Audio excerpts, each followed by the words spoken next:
Can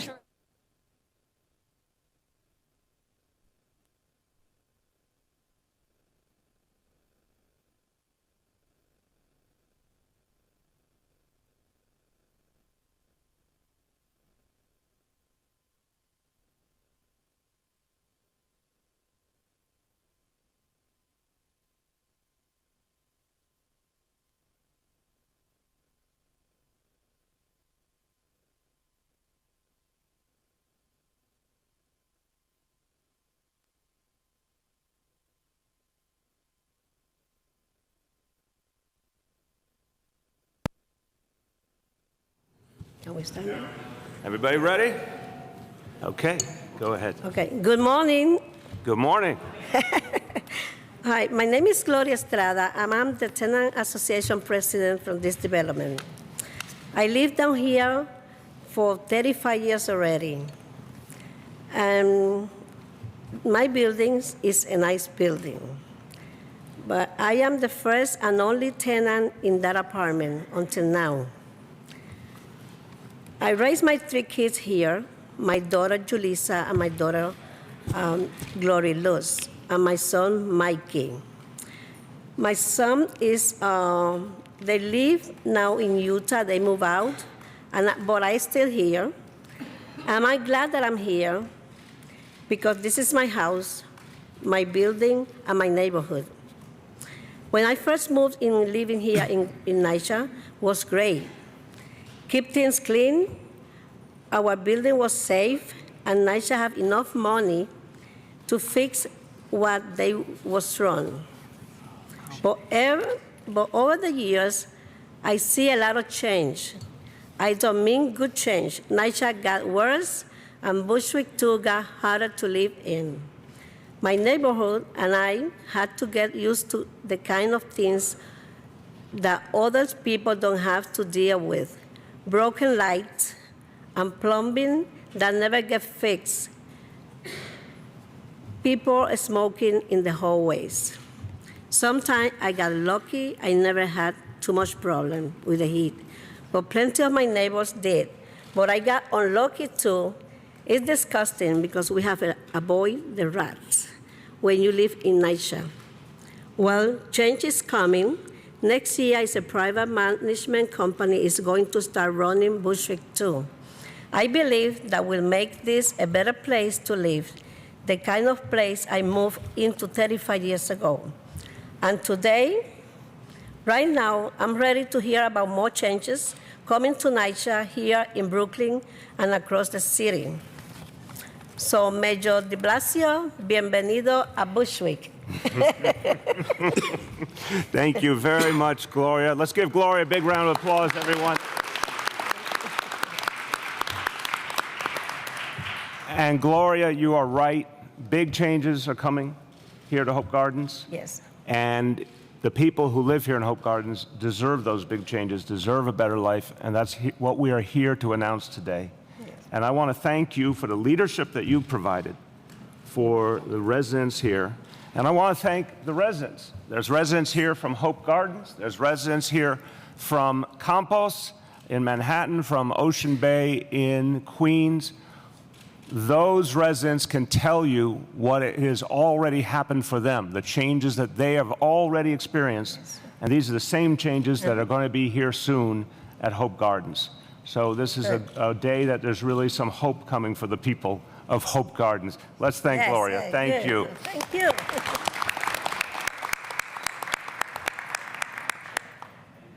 I want to thank my colleagues who are with me here. You're going to hear from some of them, and certainly others will be joining in for the Q&A. Of course, Deputy Mayor Alicia Glenn, who's been working tirelessly on the announcements we're making today. And I want to thank her and her team for the extraordinary work that they've put in. I want to thank our Director for the Mayor's Office of Operations, Jeff Tumkitikasam, for the great work he and his team at Operations have done. Also want to thank everyone at the Office of Management and Budget who have been a big part of putting this together as well. Great thanks to Eric Enderlin, the President of the New York City Housing Development Corporation, which is going to play a central role in all this work up ahead. So a lot of people have been working very hard over the last months to get us to this day. And it's an exciting day because this is the roadmap for change. We're going to go into detail today about a plan that will fundamentally change the housing authority going forward, but also provide a lot of immediate help for the people who live in public housing. 400,000 New Yorkers. I want to start at the beginning. People who live in NYCHA are the backbone of New York City. Let's be clear. They are the backbone of New York City. They're the people who make New York City work. They are folks who every day go out and take on tough jobs all over the city that everyone else depends on. And they come home to their apartment and they deserve to live a good quality of life. And as you heard from Gloria, long ago, a lot of people did. And then all those years and decades of neglect began and disinvestment, and we refused to let it continue. In other generations, people turned away from NYCHA, ignored it, let it decline. We continue to turn more and more energy and resources towards public housing to help people who deserve help and who do so much for this city. So that's what we're here to talk about today. And I want to say in the case of Hope Gardens, so that you understand the urgency, the work of renovating Hope Gardens will begin in 6 months, and it will be completed 18 months later. And again, this is not a theory. This has happened here in this city. Anybody in this room who wants to understand it, just go down to Compost on the Lower East Side, go over to the Rockaways to see Ocean Bay for yourself. It is an eye-opening experience, what can be done and how quickly it can be done. That help is coming here to Hope Gardens, and that work will begin in just 6 months. So it's a very, very exciting day. Now let's be clear. This literally means rebuilding buildings. It means going floor by floor, apartment by apartment, and fixing them from scratch and making them high quality. We need to fix NYCHA, and we're going to fix NYCHA brick by brick. This is the way we make change. It will take time, it will take energy, it will take resources, but it can be done. And that's what we're here to affirm today. I want to give you a sense of just how much happens in the case of one of these renovations. At Ocean Bay, this is not a small development, Ocean Bay, 1,395 apartments were renovated, and the residents were not displaced. The same residents kept their same apartments. We'll talk about, I'm sure, but there have been other models out there over the years that have led to displacement of residents. We reject that.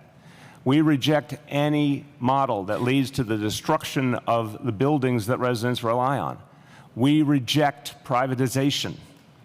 We believe that we can fix the problem with the tools we have and with the support we need from the federal government. So at Ocean Bay, 1,395 apartments. At Twin Parks, Franklin, and Highbridge houses in the Bronx, 648 apartments slated for full renovation, and that will be done by 2021. At Betances in the Bronx, where we were a few weeks ago, work has already begun on 1,088 apartments. That will be completed in 2021. Now again, this work keeps rolling, so an apartment gets fixed, the resident gets to go back in, and the work continues in other parts of the building. So people will start to benefit very quickly. I have to be clear that all of this is being done through the leadership of our team, both at City Hall and, of course, at NYCHA. And I want to thank the leaders of NYCHA who have put an extraordinary amount of energy into coming up with new strategies and solutions and making them take hold quickly. I also want to commend the leadership of NYCHA and the team at City Hall, including our labor relations team, for the historic new labor deal that was struck in the last 24 hours. There will be a separate press conference later in the day to talk about the details. But we can say this, it is literally a historic labor deal. It is the first work rule changes of this nature, schedule changes, in 50 years, in a half century, to ensure that the people of NYCHA, folks who live in public housing, get the repairs that they need when they need them, including nights and weekends. This will now allow us to provide 7-day-a-week service for people who live in public housing. Look, we know that the decades of neglect meant that in many developments, everything has to be addressed, from the basement up through the apartments to the roof. There are other developments that are doing better. There are other developments that either newer or got renovations over the years. But for some, it's going to have to be the whole thing, and we're ready to do that. So I want to talk to you today about the steps that it will take to get that done. I believe I'm getting musical accompaniment as I do it. Okay.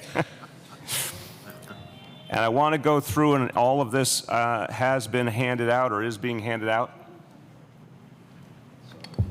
And it's 2 separate plans, but altogether it's 6 key steps. It begins with what we talked about a few weeks ago that we are now formalizing. The use of Section 8 at over 100 NYCHA developments to change the developments entirely, to provide the renovations, to bring in management that can keep those developments strong. Upgrades from top to bottom, not just in the apartments, but in the public spaces as well. Section 8, working with the RAD initiative, will reach, again, over 100 developments, over 62,000 apartments in the course of 10 years. And now I want to put it in the terms that matter most. How many New Yorkers will benefit?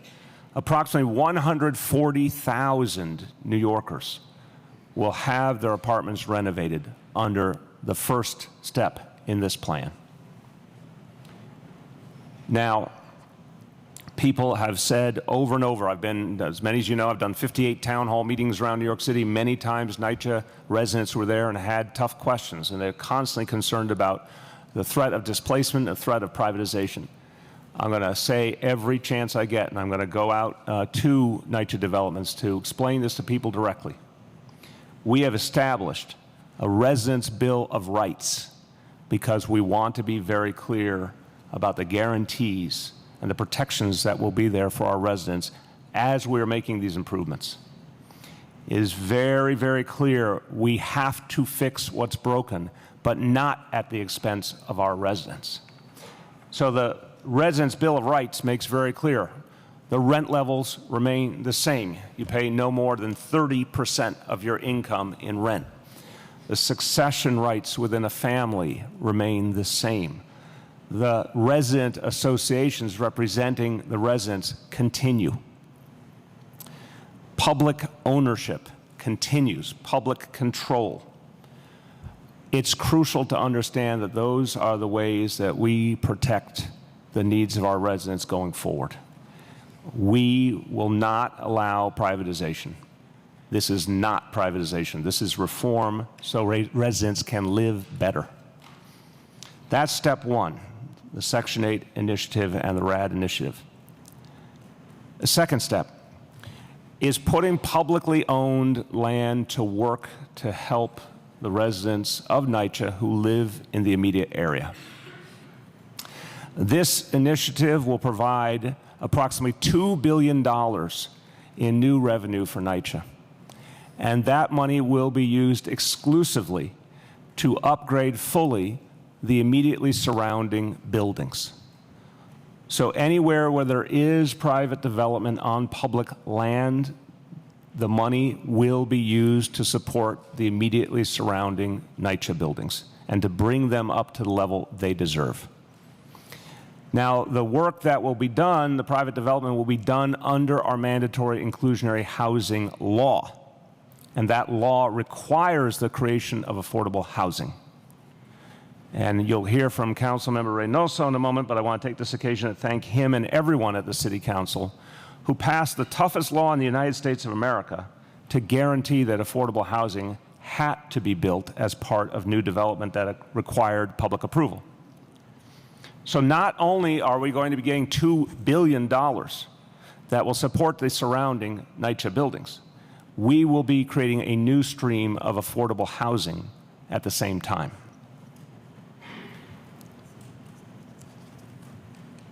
This initiative will start quickly. It will provide the kind of affordability we need, both in terms of protecting NYCHA units, the #1 source of affordable housing in New York City, but also creating those new affordable apartments. The money that will be provided, the revenue that we will achieve through this development initiative, will allow us to fully renovate 10,000 apartments in public housing, which will reach approximately 25,000 more NYCHA residents. That's step 2. Step 3 is to transfer air rights. And I will not get into the intricacies, and I don't pretend to be an expert on the topic of air rights, but I can say it this simply. This is an untapped resource. It's an unseen resource. It's been talked about for decades.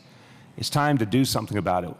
Transferring air rights from NYCHA developments to immediately surrounding parcels of land that are privately owned will provide approximately $1 billion in new revenue for NYCHA.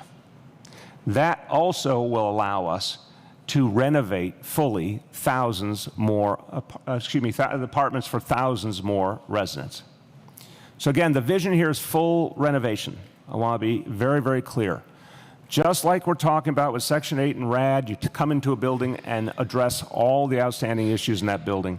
That is the vision that we have for the resources that will be created through development on the sites and through the air rights. When you add it all up, this will focus resources on the developments that need help the most. And I want to emphasize that. The plan here is to focus on the developments that are the oldest, that have the biggest problems, that have the greatest needs.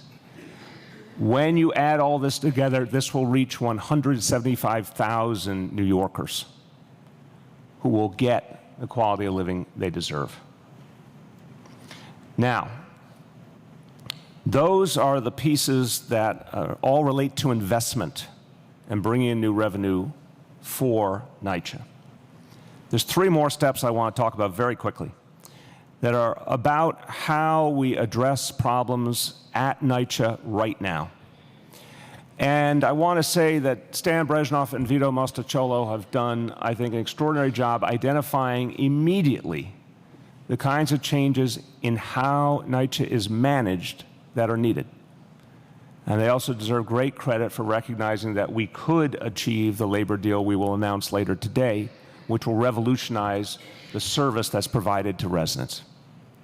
So the 4th step in this plan is all about accountability and ensuring that there's proper oversight within NYCHA of all the work that's being done. A new initiative that the name will not surprise any of you is called NYCHA Stat. It is based on the NYPD's ComStat initiative, and we will be receiving assistance from the NYPD as it's implemented. It has begun in the last weeks. It is being rapidly expanded, first starting at the upper levels of management and then moving down toward the grassroots. But this will be a regular review process where management will go over what is happening across the NYCHA system and ultimately down to individual developments to ensure that our goals are being met. This information, once the system is fully up and running, will be made public as well on a regular basis, just as ComStat information is at the NYPD. Also very important in terms of creating accountability is to provide the workforce with a much deeper level of training. Stan and Vito have recognized, as they've done their full review of NYCHA, a lot of our workforce needed to be given the kind of training that will allow them to be more effective for the conditions we face today. So there's going to be a full-scale training initiative for the workforce of NYCHA. That's step 4. Step 5, I'll give you a flavor of, but it has many, many elements, but it's all about fixing real problems now. The big investments are coming, and they're going to solve a lot of the problems for the long term, but a lot of developments obviously need help right now, and it's our goal to get help to where it's needed as quickly as possible. Let's talk about heat. Already we've seen, if you compare this year to just a year ago, the number of outages is going down, thank God. The amount of time that buildings have heat out is going down. At this moment, after 2 months of the heat season, the average heat outage has gone down consistently. And our goal by the end of next year is to ensure that any outage that occurs in NYCHA, that the average will only be 12 hours for repairing it. So it will basically be same-day service. We got a lot of work to do, and it's going to take more work.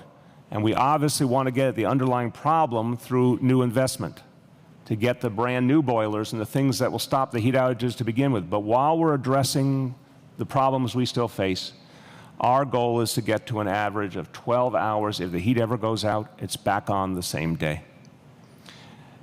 We have roofs that we've been fixing, and it's proven to us that we can do a lot and we can do it quickly. By the end of this year, 104 roofs will be repaired. Starting next year, we will work at a pace of 100 roofs a year. And when you repair the roof, you address the mold problem, you address the leak problem. I want to give, again, a lot of credit to Stan and Vito and the team under them, that they have looked hard at the issue and found ways that they can speed up this process. And we look forward to going even faster in the future. Everyone knows, and you said it earlier, that one of the things that bothers people the most in all of New York City, and certainly residents of NYCHA have raised this to me many times, is the rat problem. This has to be addressed head on, and again, as we've talked about over the last year, we've come up with new and better strategies, including dry ice and a number of other things that are working better. So this plan has a goal of reducing the rat population in NYCHA by 50% over the next 2 years, and then going farther, so that people will see fewer and fewer rats. We look forward to the day there are none, but we're going to start with a big set of changes to knock down this problem as much as possible in the next 2 years. That's step 5. And the last one I want to talk about is about getting fast, immediate help to residents for the kind of repairs that can be done quickly. And I've talked to a lot of residents who tell me there's so many things that frustrate them, but this is one of the things that frustrates them the most. The things that could be fixed quickly, that they wait for the answers. Just this last weekend, we did a weekend repair blitz. It was very, very successful. We are going to make that a normal feature. We're going to be doing that twice a month, all over the city, picking out different developments that need immediate help and sending in a repair blitz team on the weekend. When residents are around, it'll be easier to schedule a time in the apartments, but also focusing the attention on an individual development at a time to try and catch up on a bunch of repairs that apartments need. And we will be creating a group of rapid response teams under the title NYCHA Cares to go out and be able to bring specialized talent to address specific problems in apartments on a rapid basis. All of these pieces will be starting immediately. And in the end, this is what people who live in public housing deserve. They deserve better, and it's our job to give them something better. I've said many times, our goal is to be the fairest big city in America. That means for everyone. That means for folks in public housing. That means for folks who are the backbone of the city, who don't get paid enough, but who work very, very hard and deserve a good quality of life. And that's what this plan will achieve. I want to say a few words in Spanish to summarize. Estamos anunciando los próximos pasos para arreglar a NYCHA. Estamos usando el valor de terrenos públicos y derechos de uso aéreo para renovar hogares de casi la mitad de los residentes de NYCHA. Vamos a hacerlo de manera rápida, justa y permanente, y el dinero recaudado se queda en la comunidad. I want to just hit that last point in English again, too. The money that we receive through development, through air rights, through Section 8 and RAD, that money stays in the community where people need the help and support. The money stays in the immediate community. With that, I want to turn to the chair and CEO of NYCHA, Stan Brezhnev. I want to note that, as has been true at so many other press conferences, our general manager, Vito Mastacciolo, would be here, except he is dealing with a family health emergency. Otherwise, he would be here, but he will certainly be with us in the coming days to address the details in to a much greater extent. With that, I want to turn to Chair and CEO of NYCHA, Stan Brezhnev. Thank you, Mr. Mayor. I feel a little naked without Vito on my... That's right. Thank you, as I said, Mr. Mayor, and thank you to Hope residents, especially our very warm host, Gloria Estrada, Madam President. Just a month ago, you and I were together, Mr. Mayor, for an exciting announcement, our plan to transform 62,000 apartments home to more than a third of NYCHA residents through the expansion of the federal Section 8 conversion programs here at NYCHA, and the $13 billion it will generate for building and apartment renovations. That's just phase one of the plan we are unveiling further to today. With NYCHA 2.0, we have a new comprehensive plan for the next 10 years that builds on the work of Next Gen NYCHA and focuses on the best way to bring major and much needed improvement for residents. We all know the background, the decline in funding over the last couple of decades that has taken about $3 billion away from NYCHA. We know that our buildings are old. They're getting older every day, and that we have $32 billion in major repair needs. Those are the realities, but we need to focus, even while recognizing those realities and finding ways to make the capital investments for the major improvements that the mayor has alluded to. We have to keep in mind the imperative to do immediate things, to provide fixes in the homes of our tenants now and in the shorter term as well. And today we're talking about things that can make that happen. The mayor has talked about the use of new construction derived funds and the transfer of air rights. These new programs will deliver about $3 billion in repairs and improvements for more than 10,000 NYCHA families. That's new kitchens and bathrooms and elevators and boilers. Along with the anticipated government funding, altogether, our NYCHA 2.0 strategies will enable the authority to address nearly $24 billion in major repair needs over the next decade. We're also announcing today new strategies to make NYCHA better and more accountable landlord. How can we be a better landlord in tangible ways that improve the lives of our tenants? That means tackling at least 5 key areas that impact resident quality of life: elevators, heat, pests, lead, mold. Some of these measures, like making sure for the first time ever, we have heating staff working 24/7, and that's already underway. The first time ever, heating repair staff is available on a 24/7 basis, and that started on Sunday, December 9th. Other strategies, such as replacing NYCHA's 400 worst elevators, that's underway, but it will take more time.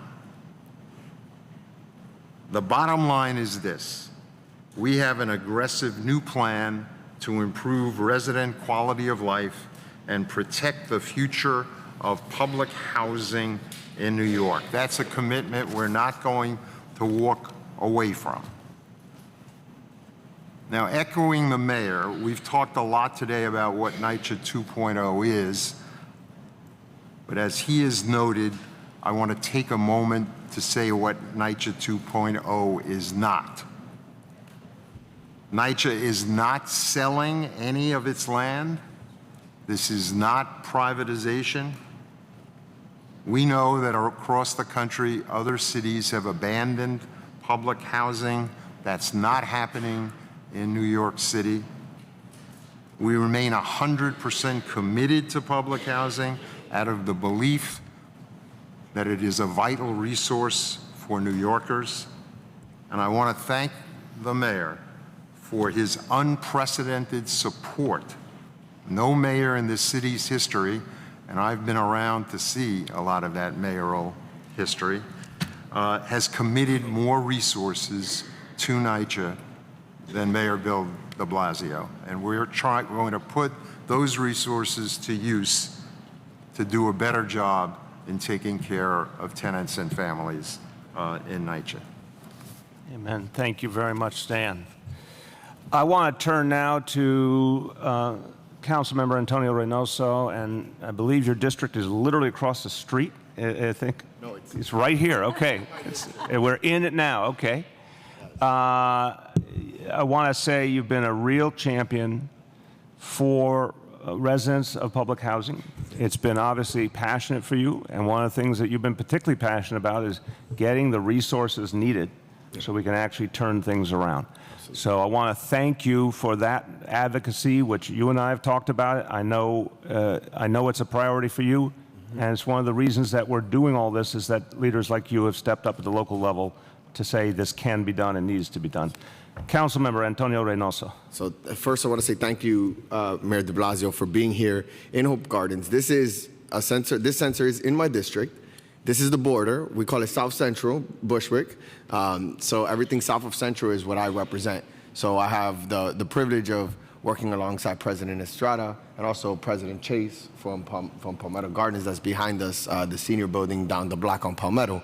And I get countless calls from both of them about the needs and the support that they need related to NYCHA, mostly repairs.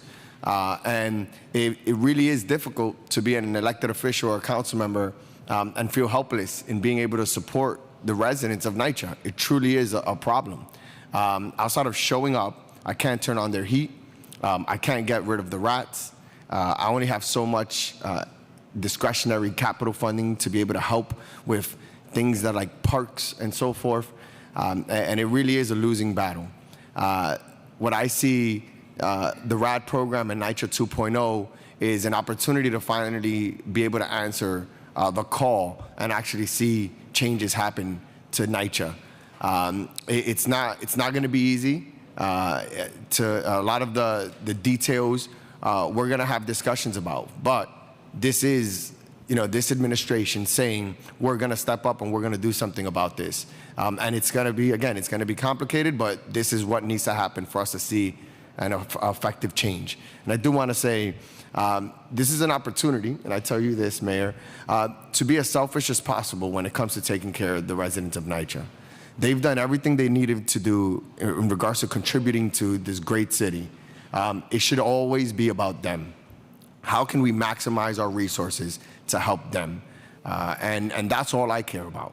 If a NYCHA resident wants a new kitchen, I want to get them a new kitchen. I don't want to have a discussion about other details. This is about NYCHA and NYCHA only. The residents run the show, and so long as we continue to do that, we're going to do well. So again, I want to just thank you for being creative, for not relegating NYCHA to more years of neglect. So thank you again, and I'm really happy that you're here in Bushwick with what I consider one of the greatest NYCHA developments that I have in my district. So thank you. Amen. Thank you, Council Member. Thank you very, very much. Oh, can I say? I'm sorry, Mayor. I need to say a little bit in Spanish because it's important, because rumors fly around in this community about things that are happening. And you said things that were important with the Bill of Rights and what is not going to happen. And it is very important in a largely Latino development that they hear it. Soy Antonio Reynoso, su concejal. Un orgullo poder estar aquí con ustedes representando a Hope Gardens, todo sur de Central, pero lo quiero a todo igual. El alcalde dijo algo muy importante que se tiene que decir, siempre se tiene que seguir diciendo. Ellos no van a privatizar a NYCHA. NYCHA se va a quedar público. No le van a quitar su apartamento. No le van a cambiar el liderazgo de ustedes, que es Gloria ahora, pero su liderazgo se queda igual. Todo se queda igual. Lo que ellos van a hacer es traer unos manejadores diferentes, pero el dueño se queda igual. Nada vas a cambiar. Lo que vas a cambiar es cosas positivas. Es su apartamento se van a arreglar. Finalmente se van a arreglar. Y cuando llegue ese tiempo que va a comenzar en 6 meses y terminar en 18 meses, todos van a tener apartamentos que trabajan, que son lindos, que donde hay dignidad y donde hay respeto para la gente de NYCHA. Siempre recuérdense de eso, porque muchos se preocupan que nos van a quitar NYCHA. Exacto. Nunca va a pasar. Desde que estamos aquí, este liderazgo que tuve en esta mesa nunca va a dejar que ustedes pierdan su NYCHA. Los quiero mucho y Dios me lo bendiga a todos. Amén.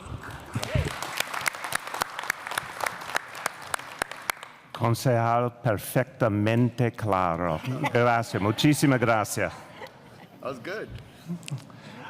Thank you, and I want you everywhere you go, council member, and everyone here, to keep repeating that message because people need to hear it. They deserve to hear how this is going to work and how we can make it work for them. And I'm going to say, if anyone wants to know exactly how things are going to go out and talk to the residents, some of whom are here, as I said, from Campos, from Ocean Bay, who can tell you firsthand, from their own experience, how it worked for them and how it can work as well for you. So thank you so much. I got one more speaker, and I'm excited to introduce him because he is, in one way, my fellow mayor. He is known as the mayor of Chelsea in Manhattan. He is the president of the Fulton Houses Resident Association. Another thing I want to say, Miguel, I really honor about you is you and I have another thing in common, which is we both were Little League coaches. And that's about as good as it gets in life to be a Little League coach in baseball. But Miguel, you've been a strong voice for residents for a long time. And I think it's very important for people to hear your perspective on the changes that are needed in Fulton Houses and what this will mean for you. My pleasure to introduce Miguel Acevedo. Thank you, Mr. Mayor, and thank you for having me here today. What I want to reach out to is the residents, and I want them to understand from the conversations I had with NYCHA in the mayor's office, NYCHA is not for sale. And so long as I'm around, it won't be sold. And so long as the mayor's around, he's not selling it. He has assured all of us. Unfortunately, we are going through some bad times in NYCHA. We read the press, we see the news, we see what's going on. It is ugly out there. But if we continue to think negative, we're never going to create a positive out of this. So we have to move forward and come to common ground and understand we need the help. And the only way we can get the help is working together instead of pointing fingers at each other and saying nobody's doing the right job. At my development, I probably have the best maintenance workers in New York City Housing Authority, and I appreciate the work that they do. We don't have the situations that they're dealing with in Brooklyn and the Bronx, but it's because we work as one. And the only way this is going to work if we all work together as one family, because many senior citizens and low-income and fixed-income families depend on public housing. This is the only real, true, affordable housing stock left in the world. And if NYCHA dissolves, I don't know where many of the families are going to go. So I applaud the mayor for coming forward with this bold plan of making sure that NYCHA has the opportunity to continue for many, many more years. Thank you, Mr. Mayor. Thank you so much, Miguel. Appreciate it, brother. Thank you. Okay, so we've laid out a lot today. We're going to be taking questions from the media on the plan that is being put forward today. And then after we have talked about all the questions about this plan, we'll take a brief break, let folks move on who need to move on, and then we'll go to other issues. I will have a statement up front as we go into the other issues. But let me now turn to the media for questions on this plan. Yes? So one specific question one non-specific question. On the air rights as well as the infill program, do we know the number of developments, where, what developments, et cetera? And then on the... Let's do that first. We're going to get all of them done. Go ahead, Alicia. You want to speak to that? On the air rights, we're conducting a more thorough analysis as to where there are available air rights and sites that can receive them. It's a fairly limited number of sites where you can actually do the transfers under the current zoning resolution, so we're going to take a look at that and then begin to, instead of waiting for developers to come and approach us, we will be putting out some offerings based on that analysis so that we can have a more transparent process about how we put those air rights out to the market. So that's ongoing.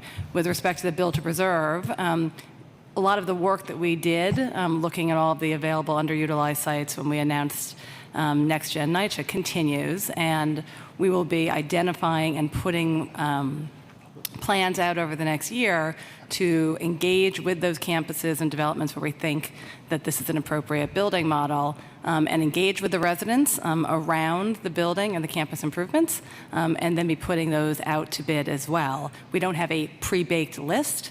There are several higher value locations that are under consideration. Hold on. She's still in her question set. Go ahead. On the non-specific, this is obviously all of this plan is coming out on just a few days before the Friday court deadline, when newspapers are due and the process of receivership seems to be more and more real with each passing hour. So are you concerned still about receivership? Do you think that's on the table? And how much of this is a response to Judge Paul? This plan has been months in the making. This plan was moving forward regardless of any other elements of the equation. And clearly, when you look at the details of what's been put together here, this is something that's taken a long, long time to perfect. To the question of what's going on with the federal government, there have been a very intensive series of discussions. I'm going to say up front, they are private discussions between parties to a legal action, so we're all going to be discreet. But I can say I've had numerous conversations with HUD Secretary Ben Carson. I have numerous conversations with U.S. Attorney Jeff Berman. We have had productive, I think, respectful conversations. We are, at this moment, working on a common statement to Judge Pauley. And that's all I can say on the details at this moment.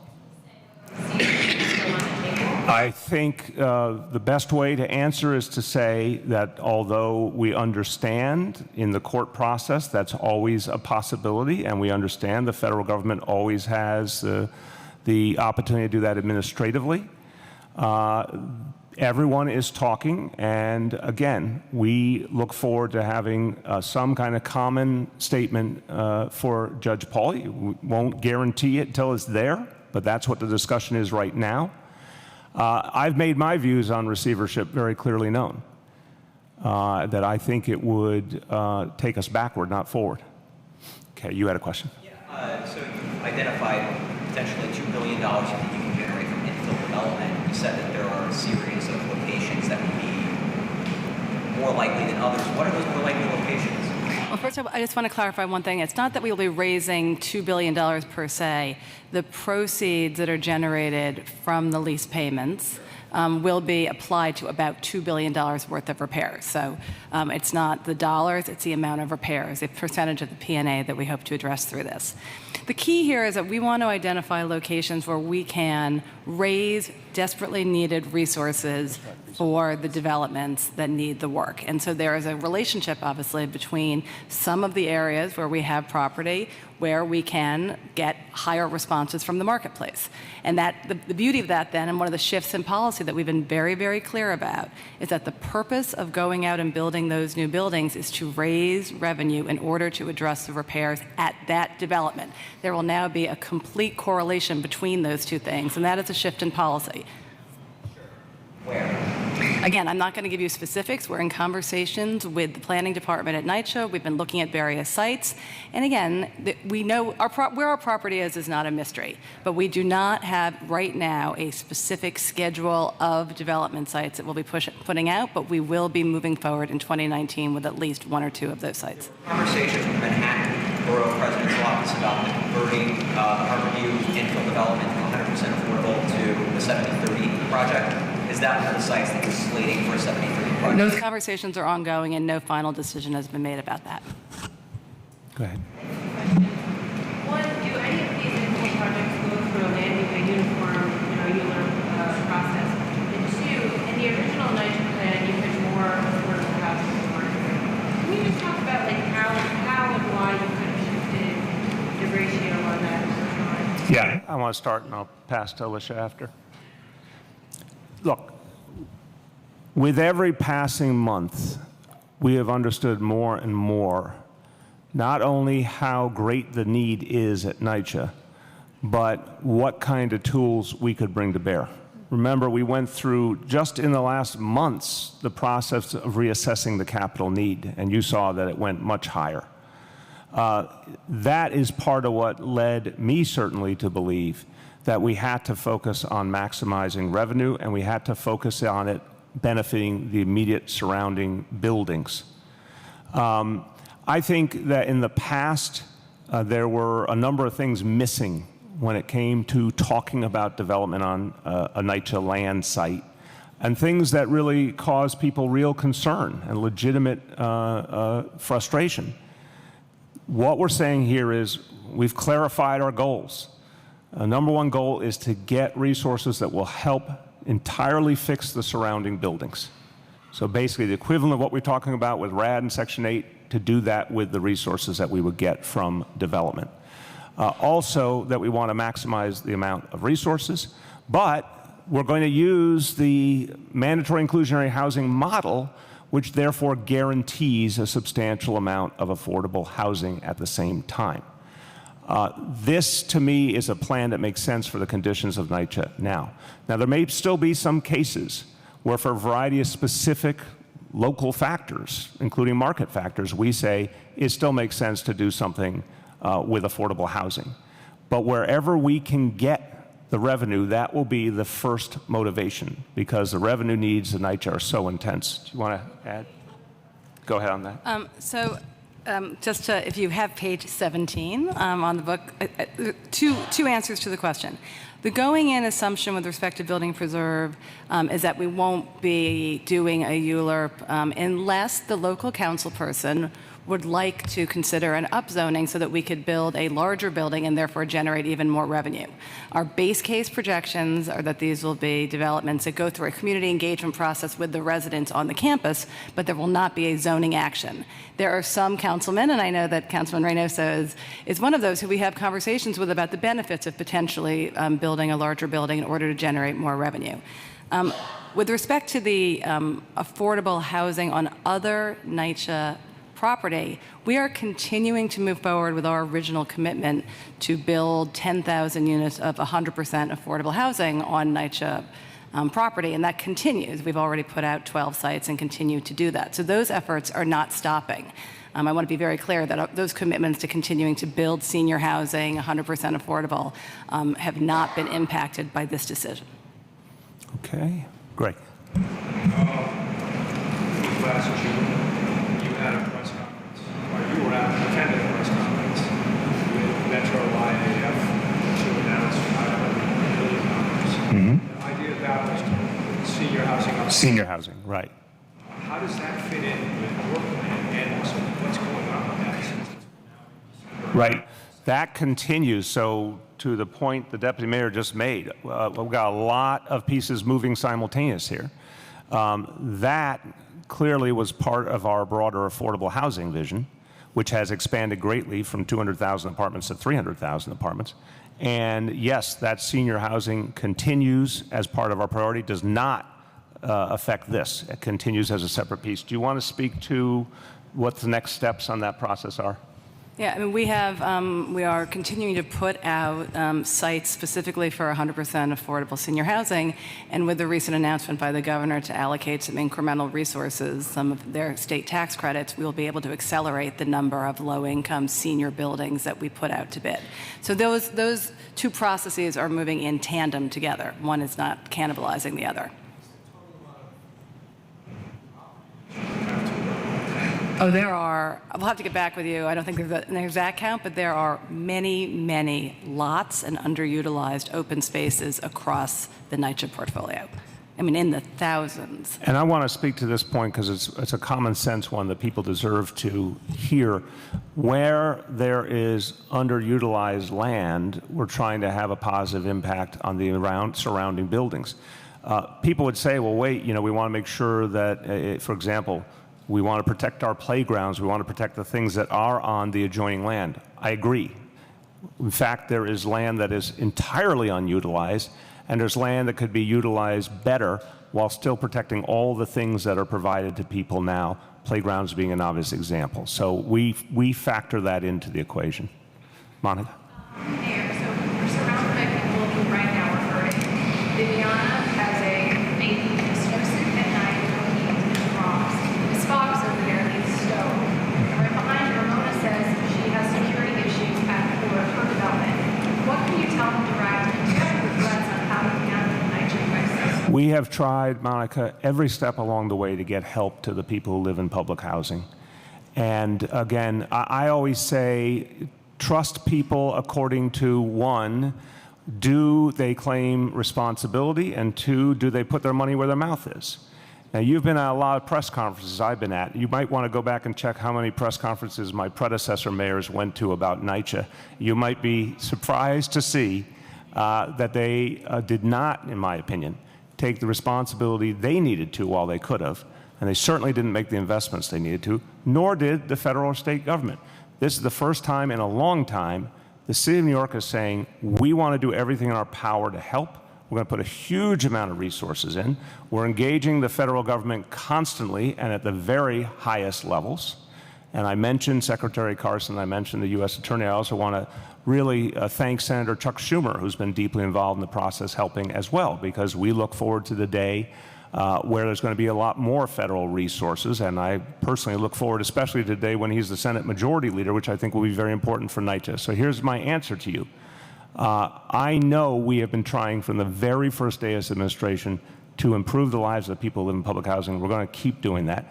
To the folks here who have any kind of problem, we want to hear about it right now after this press conference, and we want to get to work. We've had other gatherings where residents have come up and raised their concerns and raised their problems. And I know Vito Mostacciolo couldn't be with us right now because of his family situation, but a lot of residents will tell you they told him about a problem and there was a team out there the same day or the next day to address it. That's the kind of leadership we have now. We're going to keep doing that. Yes? I think it's on page 19. You claim the plan will fill 75% of the budget gap in NYCHA. Right. This is a capital budget. Delivered over 10 years. The 5-year repair bill is $32 billion. By year 10, it grows to 40. What gives you any faith you can somehow magically reduce NYCHA's expected repair bill? I'm going to let Alicia and Stan interpret the figures for you, but I want to just make sure there's care in looking at this specific equation. This is the number we know we're dealing with right now. And these, meaning the overall need of almost $32 billion.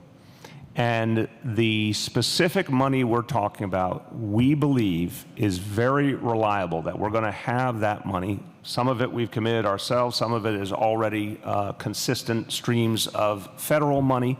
And in terms of the money that we get from RAD, which is clearly a high priority for the federal government as well, from the development, from the air rights, we feel very confident in these figures. Now, the X factor, which you're pointing to rightly, is where's the rest going to come from? The first and foremost place it should come from is the one place that prints money, which is the federal government. And the root cause here of the problem is that NYCHA was created by the federal government and then no longer funded the way it should have been to keep up the buildings. We have a chance to fix that once and for all. Am I telling you that's going to happen tomorrow? No. Do I think we are entering a time, reflecting on the November elections, for example, where the door is going to reopen to getting real serious federal funding in to fill the rest of that gap? I am more hopeful than I was even a month ago that that is a potential for the future. So maybe clear it up. It assumes that somehow you guys are reducing repair bill outlays by somewhere between 60 to 75%. Right, and I'll pass to...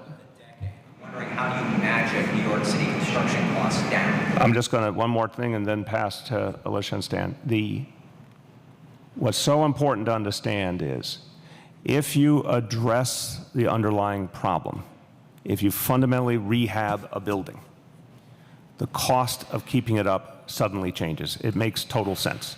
Take a building that's 50 or 60 years old and has gotten nowhere near the consistent maintenance and investment it deserves, and now upgrade it soup to nuts. And you have an entirely different level of need to begin with, but also now you have a private management schema that is continuing to take care of those buildings. We take then all of our NYCHA personnel, all of our NYCHA resources, and apply them to the other buildings, giving us more to work with. That's one of the governing thoughts here. Go ahead. So let me take a shot at it. The P&A, the $32 billion, is a 5-year picture of what would be needed in that 5-year period to get to a state of good repair. No, I get the question, because what we are applying to that 5-year picture, that's a picture, is a 10-year strategy and funding to address those issues. We then analyze what investing the dollars that we have over the 10-year period with two different estimates of continuing deterioration, and that becomes the gap. The money we're investing against that 5-year picture over 10 years, assuming certain rates of deterioration, leave a certain gap depending on what rate of deterioration you postulate. That's all that is. We're taking a 10-year approach to what is a 5-year picture, right? That's... My understanding is that NYCHA is still spending down its current capital budget, and that how would you get $32 billion out the door in a decade? Is that even possible? No, I think that there are a number of elements that go into meeting the $32 billion, and one of the principal elements, for example, is RAD. Right? So I'll be glad to go over the components with you, but I can show you how each component matches up with the resources that are being applied. Yeah, I just want to add one thing. This is not a $32 billion capital plan. It is a plan to address approximately 75% of the capital need. In fact, using RAD allows private money to be leveraged and other people to do that work so that the authority can more effectively focus on those units and those buildings that are not. $13 billion. To me, the question is, like, if you have 10 years of money, you hope to generate $23 billion over 10 years, and if your 10-year repair bill is $41 billion, how have you managed $9 billion repair points? I want to try and bring up, I'm not the expert they are, but I want to bring some common sense to this. Hold on. Wait. I don't agree with that assumption. We're modeling them, and in fact, we're being intellectually honest by acknowledging the fact that there's a deterioration rate and a range of construction cost increases that you have to take into account. We could have just said it's what it is, but we're acknowledging that there is an environment of construction costs that we cannot control. We can control the deterioration rate. Listen, let me clarify this, because there's an underlying point. If we had a specific pool of money, a resource that could get us to the full $32 billion, and we said we want a reserve fund beyond that, et cetera, we would happily be presenting it. We're trying to be honest that this is what we can account for. The rest should be accounted for above our level, especially at the federal government. And this is the truth, but thank God, $24 billion is a huge amount of money. Thank God with $24 billion we can fix the most pressing needs. Can we fix everything? No, but we can fix the health and safety issues that are so primary. We can go to the buildings that have the biggest problems and go at them. This is why it's important. If someone's looking for perfection, it's not here. But it's also a point that's saying we have all the skin in the game in the world, and it allows us to show the federal government that we're doing everything in our power. And by the way, the new labor deal as well is important. Doing everything in our power to fix what has been a decades-old problem and to encourage the federal government to come in with the resources they have. All right, let me go back around. When thinking about the cost of all of this, the biggest chunk obviously is the RAD program. I know at the press conference last time we talked about how HUD would have to in fact approve every single development. We did meet with the secretary last week. I know you can't get into what you talked about in terms of the settlement agreement, but as for HUD, did he express an interest in scaling this program, the RAD program, to this level? Again, while respecting the sanctity of a private conversation, I'm going to make a broad statement, and you should reach out to Secretary Carson's team for their response. I believe that Secretary Carson and HUD believe deeply in the RAD program and understand it has tremendous potential in New York City. Of course, there's going to still be an approval process you have to go through. That's normal. But I think it is an area they're focusing on a lot. Sally? Conversations we've been having with the state about the $550 million or so that they're I spoke to Governor Cuomo over the weekend. All the pieces interrelate, as clearly the state had previously said they were waiting to act on the resolution of the legal case. Again, I think the governor wants to be helpful. We're going to work closely together. We need to first and immediately address the situation leading up to the end of this week with the other federal partners. giving it or when he would give it. Yeah, I'm not going to speak for him. You can ask him, but I'm saying we're in dialogue. First step is to address the immediate federal situation. I think one of the numbers that's kind of important here is the contribution that you guys get every single year. Yep. Is that you're essentially relying that it's the same. Yes. Change. I think you would agree that this year was phenomenal, and it's gone down year after year after year. The reason it went up this year, so this is an unusual number for participation. Are you taking it out?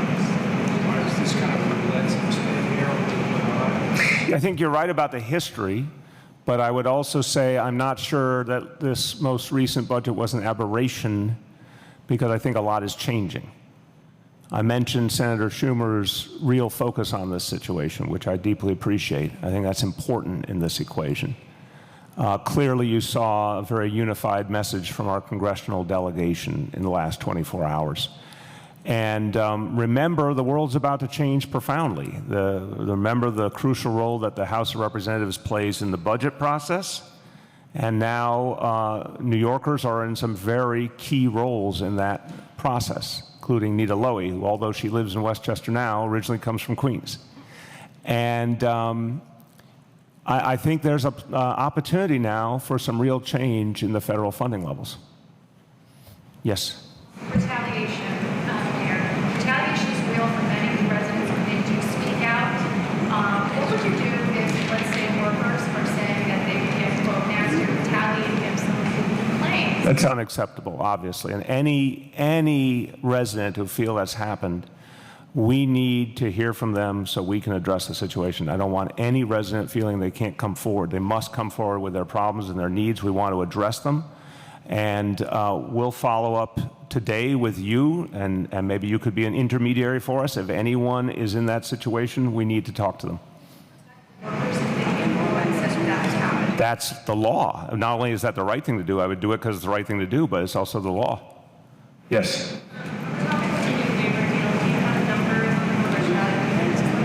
We will go over all the details at the press conference later on today. I think it's scheduled for 2 o'clock. Is that right, Eric? 2 o'clock at City Hall. Okay, let me see if there's any other questions on this announcement, And then we'll take, again, a short break and turn over to other topics. Any other questions on the NYCHA announcements today? Okay, let's take a quick break. Thank you, everyone.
Let's just give one more second for them to clear out.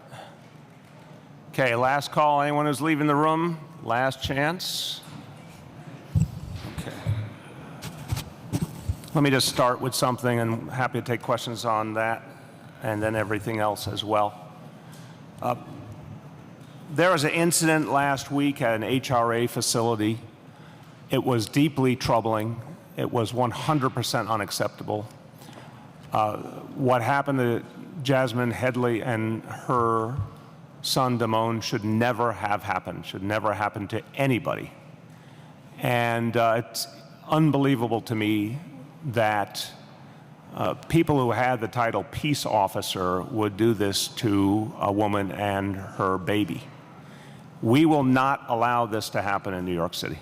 I want to be crystal clear. This happened in a public benefits center. It should never have happened. It will not happen again. I want to just say, as a parent, my heart goes out to Ms. Headley and to her son. I can't imagine what it must feel like to have that happen. It's just deeply, deeply troubling. And no mother should go through that, and no child should go through it. There's a full review going on right now.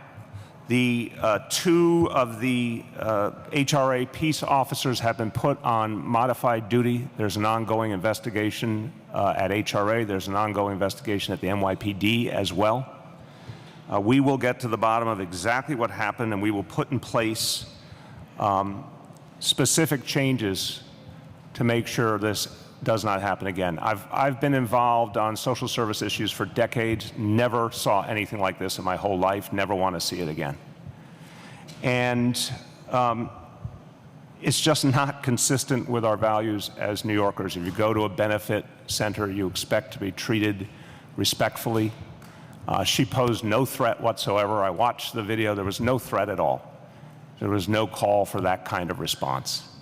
So this situation, disturbing, shocking, unacceptable, can't happen again. I just want to make that abundantly clear. All right, let me take any questions. Yes? She was there to get the benefits sorted. Is she going to have to wait online for 4 hours? No, of course not. Whatever benefits are due to her, we'll make sure they're granted immediately. Mayor, have you spoken to Jasmine Headley? And if not, are you planning to? And if not, what would you say to her right now? I would say to her, I certainly would be willing to talk to her, and what I'd say to her is I want to apologize to her on behalf of all 8.6 million New Yorkers. This should never have happened to her. It shouldn't have happened in anything. It's a public center. It's run by the city of New York. It's paid for by the taxpayers. What happened was unacceptable, so I want to issue a formal apology to Ms. Headley, and I'd be very happy to talk to her as well. Yes? Do you have any sense, I know Steve Banks has been looking at this all week, the people who are actually involved in city employees and also in the private security firm that is involved in this, can you tell us anything at all about their training and academics? You're raising a very important point, because everything we've been doing in policing, but not only in policing, with security that works, for example, in our shelter system, everywhere, our school safety agents, you name it, everyone's being taught de-escalation. Now, I have asked Steve Banks to look at the situation and come back with whatever changes are needed. I don't know specifically at HRA with their peace officers what type of training was provided in terms of de-escalation. We can get you that answer today. I do know the norm has been, the thing we believe in is de-escalation. And it has to happen anywhere that our uniform officers of any status deal with the public. So if if that training was provided, clearly it was not followed. If it wasn't provided sufficiently, we need to. But even without the benefit of that training, common sense tells you don't treat a mother and a baby that way, period. Mr. Mayor, I have two questions. Please. The world has been watching this video. It's been embarrassing not only for NYPD, HRA, but Mr. Mayor, I guess, Mr. Mayor, my question is, Marcia, this report reached me Sunday evening. I reached out to the commissioners involved for an update on what had happened and why. They both told me they were getting facts immediately. Until I got their side of what happened, I could not speak to the public. Once I had it, I did. It's as simple as that. And I spoke out to the public early afternoon on Monday, so less than 24 hours after learning of the incident. Back there. Oh, I'm sorry. Go ahead. So half the market administration has been retraining police officers. Yes.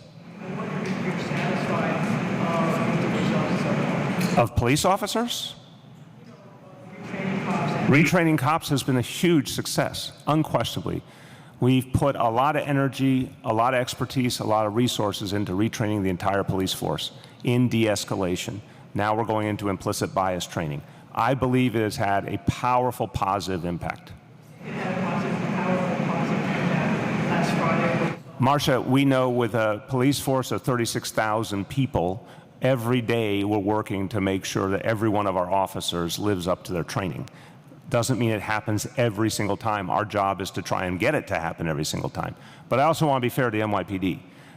By the time the NYPD arrived, this situation was already out of control and should not have been. And that was because of the mistaken actions, in my opinion, of the HRA peace officers. There was a protest over this incident yesterday at City Hall. Were you at City Hall, and why not address those protesters who came out? I don't know what time it was. I was at City Hall part of the day. I was elsewhere for part of the day. So I don't know what time it was. Look, I want to make sure people know where I stand. Not only am I outraged, I'm disgusted as a parent, and it cannot happen again, and we will not allow it to happen again. Jillian? Are we sticking on this first and then going to? You can go to, unless anyone has anything else on this, we will go to other things. Walking past reporters. Yeah.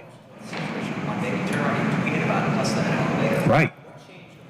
Because, again, I'm not going to get into the nuances of when and how we talk to reporters. As I have indicated to you earlier in this session, there were an extraordinary number of things happening on Monday of tremendous importance.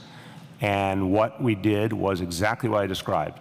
I was waiting, in addition to seeing the video, to hearing from the two agencies before issuing my statement to the people in New York City. You know, when I say something, respectfully of all other folks in public service, what I say has to be definitive. I have to see what happened. I have to talk to the people who run the agencies and give the people in New York City a fair and honest answer. I had that about an hour after that other event, I had all those pieces.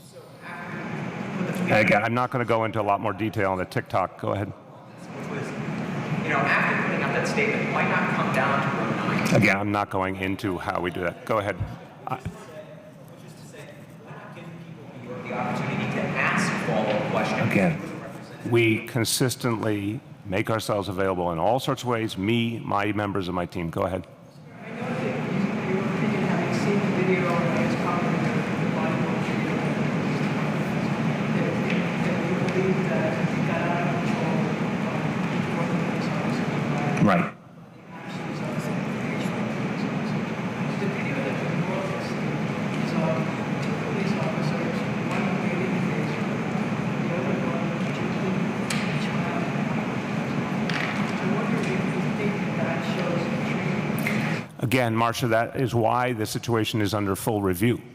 And we insist on NYPD officers living up to the training that they've received, which is absolutely about de-escalation and knowing how to handle each situation appropriately, or knowing when to wait for backup or specialized units. That's why it's being investigated.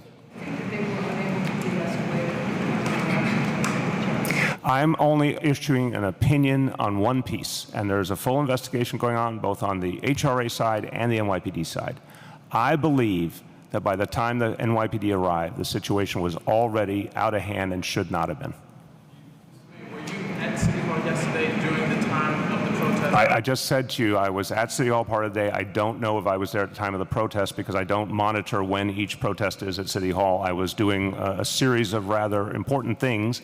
If they were there, I might have been there. I just don't know when they were there. I just want to follow up. There were two protests yesterday. There was one about Ms. Headley. There was also another one from homeless activists. You talked about how you have a history with the social services and, some of these issues. Yes. I mean, how does it make you feel that people were there, criticizing you on these two issues, homelessness and the treatment of this woman trying to get some assistance? Look, I think the bottom line is, what are we trying to do to make people's lives better? And if you look at the last 5 years, the de-escalation is a crucial example. We retrain the entire police force. I don't honestly feel that's been given the focus and energy it deserves in the public discourse. We retrained 36,000 people in how to de-escalate. If you look at what's happened in the last few years, I think you can see a lot of evidence that because of that and neighborhood policing, the relationship between police and community is very different in a lot of neighborhoods, and you're seeing fewer of these kinds of incidents. What happened last week was unacceptable. And I understand that people are angry about it. They have every right to be angry about it. But it is not consistent with the approach we've taken. And a lot of things that we are doing are having an effect. On the question, the other protest is one I've spoken to many times. I'm happy to again. I spent a lot of time working with those very same organizations to fight homelessness. And I insist to them that they hear the point I'm making, that now it's almost 100,000 people in the last 5 years have gone through our shelter system and gotten to affordable housing. That is what is working. That is the best option we have. Whenever I say that to the advocates, whether a town hall meeting or on the live radio show or any other place, I don't get a response back. And I'm trying to say to them, we have a plan that is doing the very thing they want, in fact, in bigger numbers than what they're proposing, and that's what we're standing by. Yes? Yeah. Do you know what the HRA police officers did that they are now... Why they're modified? They're modified simply because I'm, again, speaking as not the commissioner of the agency and not someone in the detailed process, but because what happened was unacceptable and is subject to a full review. Before I get to the other thing, if I could just piggyback on that. Please. I guess I'm confused because all the stuff that we know is unacceptable that we're seeing in the video, that's not really the HRA police officers, it's NYPD officers, they're the ones building the taser. And there is a full review going on, and we just haven't spoken yet to the results of that review, but we will in a matter of days. Everything is being looked at. Different subject, I want to ask you about... But can I just make one point? And again, I've been in those benefit centers. I've talked to a lot of people in need in this city. Whatever was happening, there was no reason to get physical. She was not presenting a danger. It's as simple as this. She was not presenting a danger. She was a mother with a child. There was no reason for anyone to get physical. That's my point. That's why, although I want to say with both HRA and NYPD, of course, a full review, and the full review will bring out all the facts and the specifics. But in that instance, if there's a disagreement, if there's a conflict, you don't do something physical, you bring in higher level help. Go ahead. I just want to ask you about an incident where commissioner from Yes. City Hall, apparently a police officer asked him who he was. He didn't like that. There was a sort of shouting sort of situation that happened where he called her babe, he was swearing. There's apparently body-worn camera video of this that the police commissioner said he's viewed and found the commissioner's conduct egregious. Have you seen that video? Have you spoken to the police commissioner about it? What do you make calls for stuff like that? Let me bring all the pieces together. One, I have to say about those officers that no one deserves to be treated that way, particularly someone who protects us as a member of the NYPD. So I've gotten an assessment of the video both from the police commissioner and the first deputy mayor. I do intend to see it. But from what I know already, it's not acceptable to treat a police officer that way, period. The situation is under review and investigation right this minute. We will have a response next week. I have spoken to the police commissioner. I'm going to be speaking to him again about it. This is a situation that troubles me and worries me because we need to show respect. Doesn't matter what your title is. You have to show respect for police officers, and you have to go through whatever security protocols they indicate. But again, because there is an ongoing investigation, That's all I can say at this moment. We will have a final update on this next week. I have not, but I will. Yes. Mr. Mayor, I wanted to ask you about the new office for the parking ticket advocate. It was established in April, but apparently that office only had one person working. One other person had been hired about a month ago. They haven't built a website. There's no hotline to reach them. You know, I understand it takes a while to ramp up an office, but why is this taking so long? And do you feel like this position is absolutely necessary? Look, for all of you, I would think on the question of the position and what it's about, this would be manna from heaven from your point of view. Because you're there speaking up for everyday New Yorkers, and everyday New Yorkers a lot of times feel that their parking tickets are not fair. And they don't feel they have some place to turn except to go through the whole, adjudication process. So the idea here is to try and have a place where you can turn and solve problems. And as I understand it, even before this office is really up and running, they're already dealing with a number of tickets and helping people get a better resolution and a fairer resolution. Look, do I wish that from the time something's announced to the time it's at full strength was faster? Absolutely.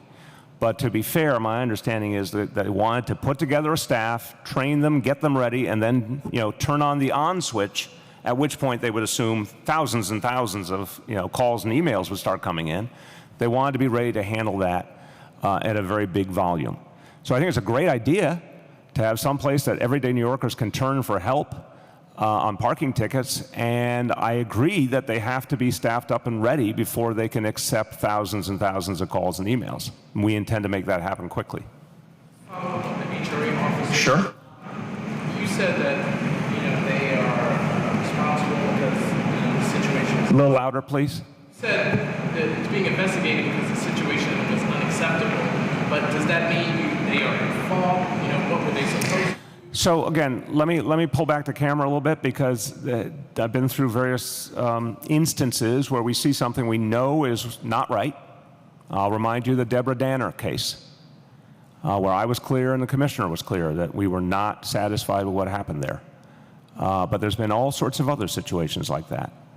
When we see something like that we know there's an immediate problem, an immediate break of protocol, or an immediate outcome that cannot possibly have been intended, we're going to say that. I'm going to say it. Commissioner O'Neill has said it. Commissioner Banks has said it. When we think something's just plain wrong, we're going to say it. That is different from doing a full analysis to understand exactly who did what to who, where the breakdown occurred, whether people were following instructions or not. There's a lot of detail that we have to get before we can give you a final judgment on the specific actions of the people involved. But I don't need the investigation to say what happened was wrong, and that's no way to treat a mother and a baby. A few more. Go ahead. Please. Your administration signed a non-disclosure agreement with Amazon in September of 2017. And one of the provisions of that was that any public records requests that ABC received or as an administration received would be handed over to Amazon, and they would have time to review it and prepare some kind of legal action if they saw it necessary for the process. It's about, it struck me as kind of odd. I don't know if it's just standard. So one, I'm not familiar with the specific wording, but I do intend to get briefed on it. Two, it's abundantly clear if there's a Freedom of Information request, we're going to follow through on the Freedom of Information request. Amazon has nothing to say about that. So the heart of the matter is, listen to what I'm saying. If there's a Freedom of Information request to us, we are going to follow through on it. Amazon has nothing to say about our process, period. We will pursue our own process. But I can get back to you on, I have not seen the specific wording. Okay, last call. Going once, twice, there's a third. Go ahead. Louder.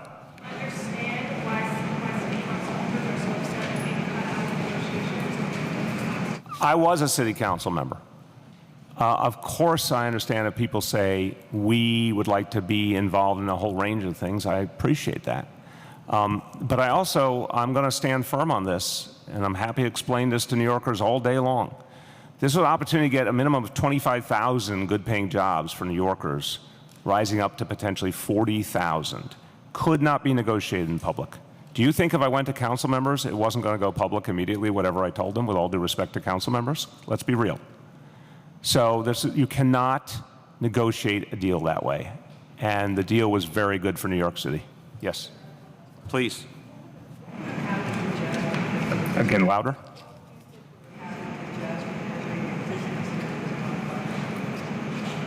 Well, anybody who had that happen to them could have come to us and filed a complaint, and it would have been followed up on and taken seriously. If a mother said, I was treated physically by city personnel holding a 1-year-old baby, we would take that very, very seriously. So it's unacceptable whether it's on video or not. It's equally unacceptable. Look at that particular, it's more. I'm sorry, what does that mean, that particular? Look at that snap.